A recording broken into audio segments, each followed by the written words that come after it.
मिट्टी का घर, पुराने सामान, चावल बीनने के लिए छलनी, सूप, पोखली, यहाँ तो सब कुछ है जो मैंने सिर्फ मूवी में देखा था।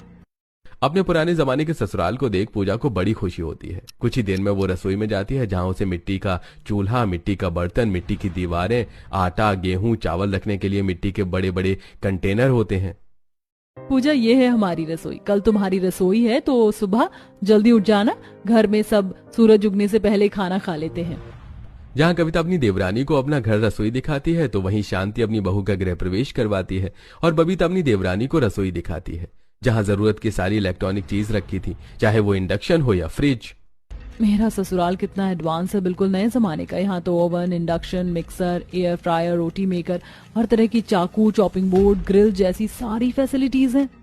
अब दोनों ही बहू अपनी रसोई देखकर सोने के लिए जाती हैं और अगले दिन दोनों ही दोस्त जल्दी उठकर अपनी पहली रसोई की तैयारी करती हैं जहां कविता कंटेनर से गेहूं निकालती हुई कहती है, पूजा, मैं जानती हूँ तुम्हें शुरू में थोड़ी दिक्कत हो सकती है, पर हमारे घर में अपने हाथों से ताजा आटा पीस कर रोटी बनाई जाती है। मैं जब तक सिलबट्टे पर मसाले और चटनी बना रही हूँ तुम आटा पीस लो, और हाँ, बाजरे की रोटी बनाना मत भूलना।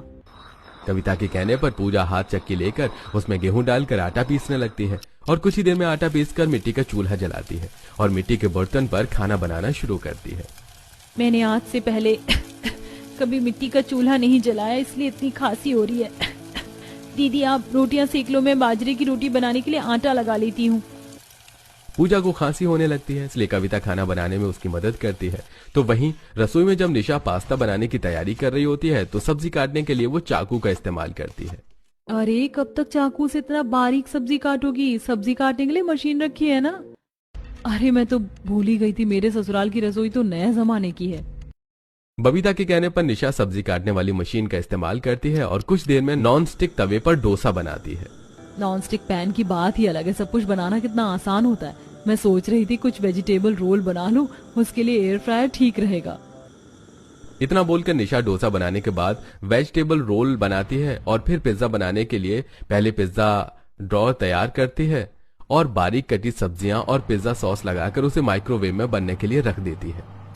अब कुछ ही देर में निशा अपनी पहली रसोई में पिज्जा, डोसा, इडली, पनीर पराठा, पनीर टिक्का जैसी डिश बनाती है। तो वहीं पूजा अपनी पहली रसोई में बाजरे की रोटी, गेहूं की रोटी और साधारण आलू टमाटर की सब्जी चावल बनाती है।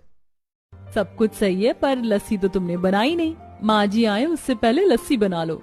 दीदी, मैं खाना निकाल रही हूँ, और लस्सी तो हम बाहर से भी ला सकते हैं।